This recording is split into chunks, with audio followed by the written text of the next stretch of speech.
Hello everyone, welcome to GATE Adda 24/7। So guys, आज जिसका आपको इंतजार बहुत लंबे समय से था कि इसरो का नोटिफिकेशन कब आएगा, बहुत क्वेरीज थी, तो आप आज देख सकते हो ऑफिशियली पर नंबर ऑफ सीट्स आई हैं। तो इन सभी पर चर्चा हम डिटेल में करेंगे। तो इन चर्चा में शामिल है हमारे साथ लॉरेंस सर हैं। Sir welcome. क्या हाल चाल है?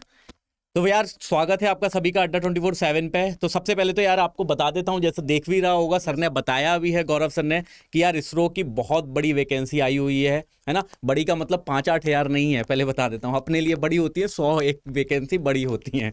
ठीक है, तो देखेंगे, डिस्कस करेंगे। तो सबसे पहले सर बात कर लेते हैं कि वैकेंसी में क्या क्या है। तो सबसे पहले बता देता हूँ भाई, इलेक्ट्रॉनिक्स वालों के लिए आ गई है साइंटिस्ट की पोस्ट, और 90 वैकेंसी हैं इलेक्ट्रॉनिक्स वालों के लिए, जिसमें पीडब्ल्यूडी वालों के लिए 11 वैकेंसी हैं। और इसके लिए अगर आप भरना चाहते हैं इसका फॉर्म को, तो एग्रीगेट आपको कम से कम चाहिए होगा 65% का। 65% आपका एवरेज होना चाहिए। हर सेमेस्टर के एग्जाम में जो आपकी परसेंटेज बनी है उसका आपको एवरेज निकालना है, क्योंकि कुछ यूनिवर्सिटीज में एग्रीगेट अलग होते हैं। ठीक है, तो एवरेज आपका 65% होना चाहिए और सीजीपीए होना चाहिए आपका 6.84। देखते हैं भाई मैकेनिकल में क्या है। तो गौरव सर एक बार आइए, मैकेनिकल में भी कुछ पोस्ट आई है, तो बताइए एक बार जरूर जी। तो गाइस, अगर मैकेनिकल की बात करें तो यार मैकेनिकल की तो बम्पर वैकेंसीज है। अगर आप देखोगे तो मैकेनिकल की 163 नंबर ऑफ सीट्स है, मतलब bulk number of seats mechanical के अंदर है, राइट। क्योंकि आप जो इतना बल्क नंबर क्यों बोल रहे हो, क्योंकि आप एक ग्रेड 1 ऑफिसर्स बनने वाले हो, गेजेटेड ऑफिसर्स बनने हो। और गाइस, गेजेटेड ऑफिसर की पोस्ट है, साइंटिस्ट की पोस्ट है, तो 163 बहुत ही अच्छी वैकेंसी मानी जाती है, बहुत ही बल्क नंबर ऑफ वैकेंसीज। ठीक है ना। ऐसे अगर मैं बात करूं तो 2019 में ऐसी वैकेंसीज देखने, तो मतलब आपको 4 साल के बाद वैकेंसीज मिली है मैकेनिकल के अंदर, साइंटिस्ट के गेजेटेड पोस्ट के अंदर। तो गाइस, आपको प्रिपेयर बहुत ही अच्छे से करना है। Let's be the another top. तो अगर आप देखोगे कंप्यूटर साइंस की बात करें तो कंप्यूटर साइंस के अंदर 47 सीट्स है। नाउ अगर आप इलेक्ट्रॉनिक्स ऑटोनोमस बॉडी की बात करेंगे तो 2 सीट्स है, राइट। तो नेक्स्ट अगर आप देखें तो कंप्यूटर साइंस के अगर बात करेंगे तो साइंटिस्ट में अगर कंप्यूटर ऑटोनोमस बॉडी के अंदर 1 सीट है, right. Now move to the another slides. अगर आप बात करें तो सर ये पे अलाउंसेस क्या है, सैलरी के बारे में चर्चा कर लेते हैं। स्टूडेंट ज्यादा इंटरेस्टेड सैलरी पे रहते हैं। बिल्कुल सर, बिल्कुल। तो यार सैलरी की बता दें यार, जैसे कि पता है कि गवर्नमेंट है ना, सरकारी कंपनी है, ऑर्गेनाइजेशन है, साइंटिस्ट की पोस्ट देगी तो सैलरी भी अच्छी देगी ही देगी। तो आप देखोगे इसमें बेटा कि सैलरी आपको क्या मिलेगी। तो सबसे पहले तो आपको बेसिक पे रहेगा आपका 56,100, जो बेसिक पे मिलेगा आपको पर मंथ, यानी कम से कम इतने तो मिलेंगे ही मिलेंगे।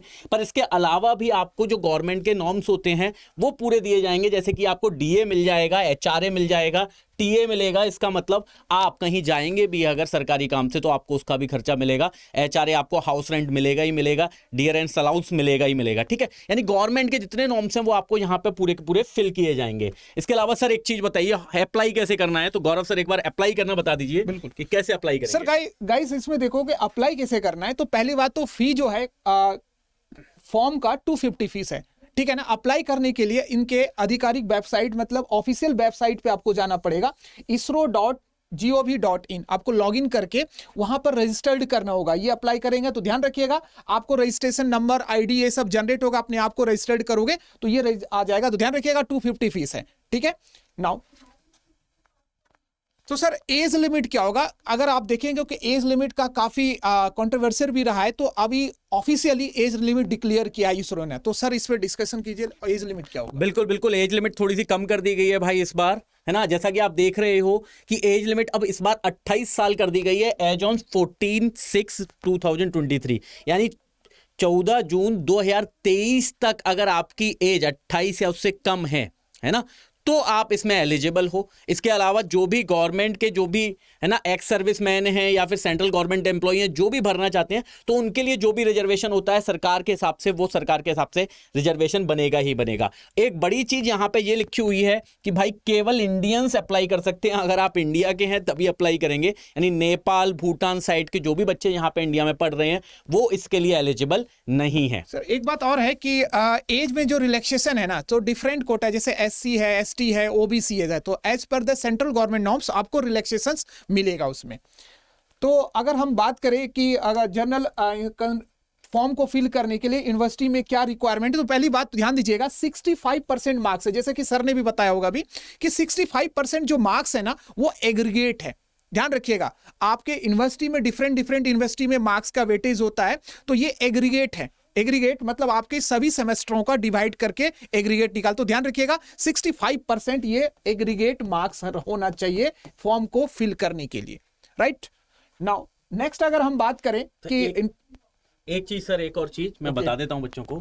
यार एक बार यहाँ पे ये देख लीजिए कि बच्चे बहुत सारे पूछेंगे कि सर फाइनल ईयर एलिजिबल है कि नहीं है। Yes, yes. सबसे ज्यादा बच्चों को ये चीज होती है कि फाइनल ईयर एलिजिबल है कि नहीं है। तो इसरो ने साफ बता दिया है कि जो भी लोग 22-23 में हैं, है ना, एलिजिबल हैं, ठीक है, जो 22-23 में पास हो रहे हैं वो एलिजिबल हैं। फाइन अगर उनके पास उनकी फाइनल डिग्री जो प्रोविजनल डिग्री हमको मिलती है, अगर वो पहले 31/8 यानी 31 अगस्त 2023 से पहले उनको मिल पा रही है, तो वो इस फॉर्म को भर सकते हैं, ठीक है। तो प्रोविजनल डिग्री अगर आपको 31/8 से पहले मिल जाएगी, इसका मतलब अभी जो बच्चे पेपर देंगे या फाइनल ईयर में अभी जो बैठे हैं, है ना, जो पास होने वाले हैं इस साल, ठीक है, तो वो लोग भी एलिजिबल हैं। तो ये मत सोचिएगा कि नहीं भाई यहाँ पे हम, है ना, भर नहीं सकते क्या, या अब नहीं भर सकते। तो यहाँ पे साफ लिखा हुआ है 31/8 से पहले प्रोविजनल आ जानी चाहिए, तो आप एलिजिबल हैं। हाँ, और अगर मैं सीजीपीए की बात करूं ना सर, तो सीजीपीए में 6.84 10 के स्केल पे होगा। तो ध्यान दीजिएगा, परसेंटेज है तो 65% एग्रीगेट, और 10 पॉइंटर स्केल है तो 6.84 होगा।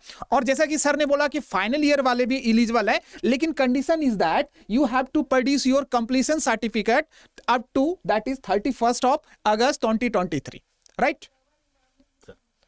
तो अगर हम बात करें कि कैंडिडेट में क्या है ओरिजिनल, ध्यान रखिएगा इसमें कोई भी डॉक्यूमेंट आपको सबमिट नहीं करना है फॉर्म फिलअप करते हैं। पहली बात तो यही जो लिखा हुआ है इसके अंदर कि आपको कोई भी फॉर्म फिलअप नहीं सबमिट नहीं कर, एक्सेप्ट आपके सिग्नेचर और फोटो। वो तो ऑब्वियस सी बात है, आपके सिग्नेचर और फोटो अपलोड होंगे ही होंगे, राइट।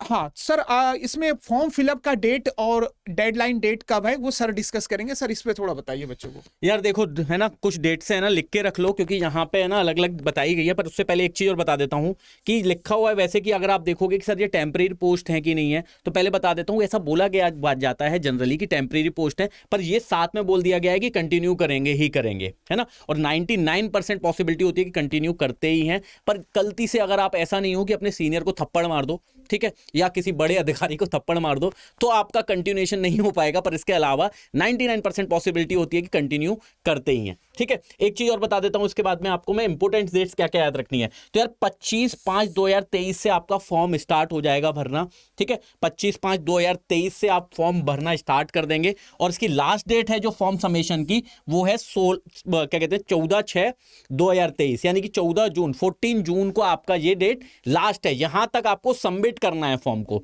ठीक है। यानी कि आप रजिस्ट्रेशन कंप्लीट करके अपना फॉर्म सबमिट करेंगे।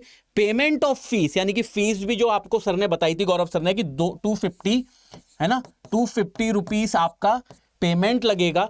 तो वो भी आप क्या कर सकते हैं, 16/6 से पहले आपको सबमिट करना पड़ेगा। एक बड़ी चीज और आपको मैं बताता हूं, जो लोग ऐसे हैं जो सोच रहे हैं कि नहीं यार मैं एक ब्रांच की जगह 2 ब्रांचों से भी भरना चाहता हूं कि नहीं, तो बिल्कुल इसरो ने कहा है कि आप मल्टीपल ब्रांचेस से भी फॉर्म को भर सकते हैं, ठीक है। और उसके लिए आपकी कंडीशन ये होगी कि आपको अलग अलग फीस पे करनी पड़ेगी। तो ये बिल्कुल अच्छे से याद रखें कि आप मल्टीपल ब्रांच से भी फॉर्म भर सकते हैं। सर एक बार सिलेक्शन प्रोसेस बता दो, ये बच्चों को बहुत जरूरी होता है जानना। ये अभी सिलेक्शन प्रोसेसर में बात करेंगे। तो सर अगर ये रिटन टेस्ट का सेंटर है, आप जो रिटन टेस्ट होगा, जहां आप रिटन टेस्ट दोगे, तो एक्चुअली ये सेंटर बनाए हो गए हैं। यहाँ पर अहमदाबाद है, बेंगलुरु है, चेन्नई है, गुवाहाटी है, दिल्ली है, ये सभी सेंटर्स में आपके रिटन टेस्ट होंगे, राइट। तो मेन जो है सर डिस्कस करते हैं कि सिलेक्शन प्रोसीजर क्या होगा। जैसे कि इसरो की मैं बात करूं 2019 में जो एक्चुअली होता क्या था, रिटन टेस्ट होता था सिर्फ शॉर्टलिस्टिंग के लिए। रिटन टेस्ट का अब तक कोई वेटेज नहीं था। वेटेज जो मतलब आपकी जो प्योरली सिलेक्शन था on the base of interview. But my dear, ISRO ने एक रिस्ट्रक्चरिंग किया है अपने एग्जामिनेशन प्रोसेस के अंदर, सिलेक्शन प्रोसीजर के अंदर। उन्होंने कहा है कि हमारा जो ये है प्रोसीजर, तो इस पे चर्चा करते हैं सर कि एक्चुअली कैसे इस पे डिस्कशन होगा। तो 1 by 1 हम सर के साथ डिस्कस करेंगे। सर ये क्या है, न्यू स्कीम ऑफ एग्जामिनेशंस क्या है। तो सर अगर बात करें तो इसमें 2 पार्ट में एग्जाम हो रहा है, राइट। 2 पार्ट में, part A and part B. ध्यान देखेंगे, part A and part B पे एग्जामिनेशन हो रहा है। पार्ट ए में आपको 80 क्वेश्चंस मिलेंगे, और ध्यान रखिएगा मल्टीपल चॉइस क्वेश्चंस होंगे, 80 मार्क्स होगा, और 1 मार्क्स मिलेगा आपको राइट के, और निगेटिव मार्किंग है, 1/3 निगेटिव मार्किंग है। ध्यान दीजिए, पार्ट ए में 80 क्वेश्चंस होंगे मल्टीपल चॉइस के, और निगेटिव मार्किंग है 1/3।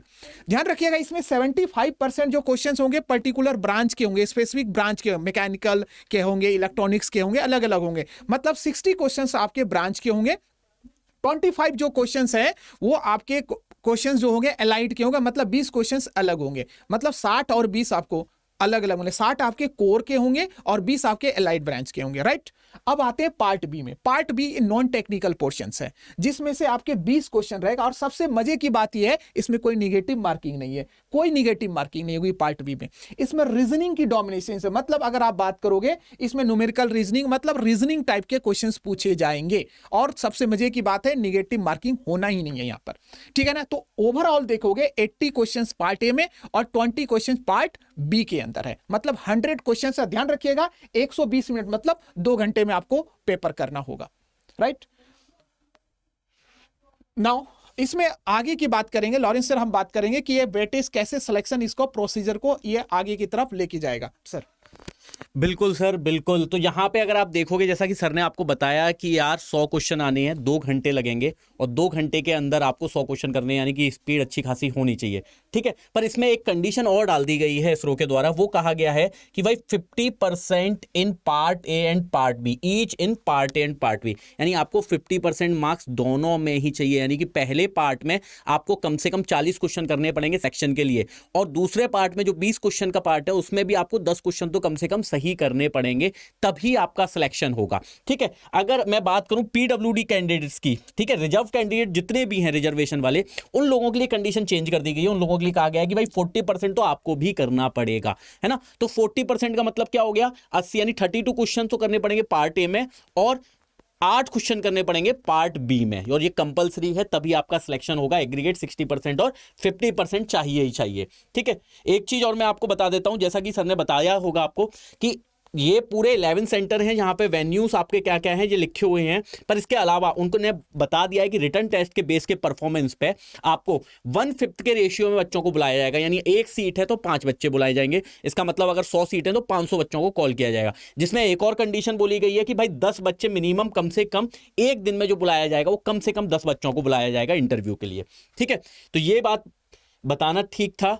इसके अलावा मैं आपको बता देता हूं सर, इसमें और एक है कि आपका जो वेटेज है ना, अगर आप बात करोगे ना, तो 50% जो है ना आपका रिटर्न का वेटेज है, रिटर्न का बिल्कुल, है, बिल्कुल। और 50% जो है ना आपका इंटरव्यू का वेटेज है। तो मेरिट आपकी जो बनेगी 50% रिटर्न का होगा, जो पार्ट ए और पार्ट बी, मतलब 100 क्वेश्चंस में से आपको सिलेक्शन होगा, 50% वेटेज वहां का होगा। तो ध्यान रखिएगा। तो सर इस बार बराबरी की टक्कर है, मतलब रिटर्न में भी आपको बहुत ही अच्छे लेवल का परफॉर्म करना होगा, और इंटरव्यू में दोनों बराबर की टक्कर है। 50% रिटर्न, 50% इंटरव्यू से आपकी मेरिट तैयार होगी, और ये फाइनल मेरिट होगी। That is new scheme of ISRO examinations. I hope आपको ये सेशंस अच्छा लगा होगा।